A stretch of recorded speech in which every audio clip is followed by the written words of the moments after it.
Students, आज हम आपको एक्सप्लेन करेंगे समास के भेद में तत्पुरुष समास।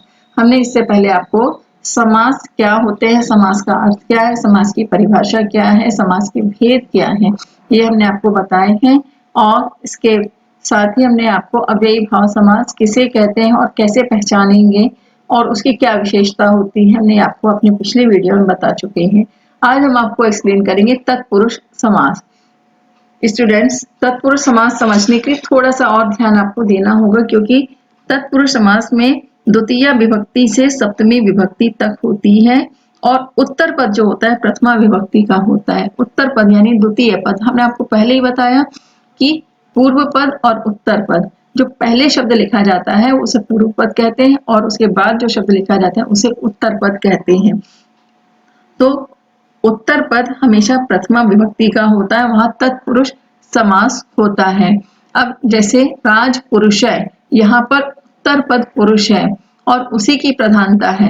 अब किस तरह से है, राज पुरुषम आनय, यदि यह कहा जाए तो पुरुष को ही लाया जाएगा, न कि राजा, तत्पुरुष समास के। अब पूर्व पदे में जो विभक्ति होती है प्राय उसी के नाम से ही समास का नाम भी होता है। अगर हम राज पुरुष में से पुरुष हटा दें तो राज जो है अपने आप में महत्वपूर्ण नहीं रह जाएगा। अगर हम राज के साथ पुरुष जोड़ देते हैं तो उसका अर्थ निकल के आ जाता है कि हाँ, राजा का पुरुष या राजपुरुष। तो इस तरह से उसका मीनिंग निकल करके आएगा। तो बिना उत्तर पद के पूर्व पद की जो है महत्व नहीं रहेगा और वो अर्थहीन हो जाएगा। इसलिए यहाँ पर उत्तर पद की प्रधानता मानी जाती है। अब इसका अगर हम तत्पुरुष समास में उदाहरण देखें तो उदाहरण इस तरह से हो सकते हैं, कृष्ण श्रेतः, ये विग्रह किया हुआ है कृष्ण श्रेतः, और इसको अगर हम सामासिक रूप में लिखेंगे तो कृष्णाश्रितः। अब यहाँ पर कृष्णम, अगर सिर्फ कृष्णम कर देंगे तो यहाँ पर प्रथम पद है कृष्णम और श्रेतः जो है उत्तर पद है।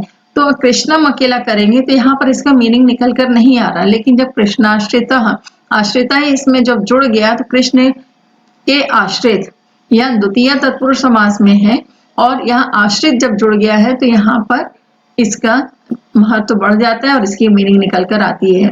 और द्वितीय विभक्ति का है, जिस तरह से अगर हम एक उदाहरण आपको समझाएं कि बालकम बालकौ बालकाहा, ये किस में आएगा, द्वितीय विभक्ति में, प्रथमा में होता है बालका है बालकौ बालकाहा। सामान्य तौर पे ये विभक्ति सभी याद करते हैं और परीक्षा में ये दी जाती है, तो बहुत सामान्य इसे माना जाता है, कॉमन है ये। तो बालका है बालकौ बालकाहा, ये प्रथमा में आपका आ रहा है बालका, द्वितीय में करेंगे तो बालकम बालकौ बालका।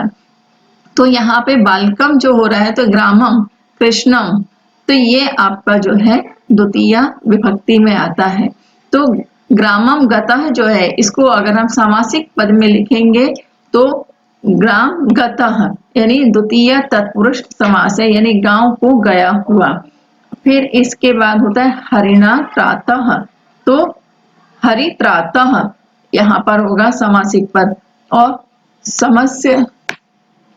समस्त पद जो होगा तृतीय तत्पुरुष में होगा, यानी हरि के द्वारा रक्षित है। फिर इसमें आता है भूतेभ्य बलिहि, यानी भूत बलिहि। अब यहाँ पर होगा चतुर्थी तत्पुरुष समास, यानी भूतों के लिए बलि। चोराद भयम, यानी चोर भयम, यहाँ पे पंचमी तत्पुरुष समास है, यानी चोर से भय। अब राज्ञ पुरुषय, यानी राज पुरुष है, तो इसमें समास जो होगा षष्ठी तत्पुरुष होगा, यानी राजा का पुरुष। अगर हम इस तरह से देखें तो द्वितीय में विभक्ति जो होती है, द्वितीय विभक्ति का होता है इसमें पहला पद, और समासिक अवस्था में द्वितीय विभक्ति का लोप हो जाता है और तृतीय तत्पुरुष में तृतीय विभक्ति का लोप हो जाता है और पहला पद इसमें तृतीय विभक्ति का होता है। और चतुर्थी तत्पुरुष में चतुर्थी विभक्ति का इसमें पहला पद होता है और समास की अवस्था में चतुर्थी विभक्ति का लोप हो जाता है।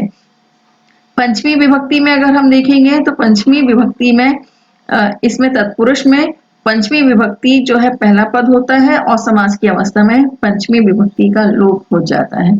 षष्ठी विभक्ति में पहला पद षष्ठी विभक्ति का होता है और समास की अवस्था में षष्ठी विभक्ति का लोप हो जाता है।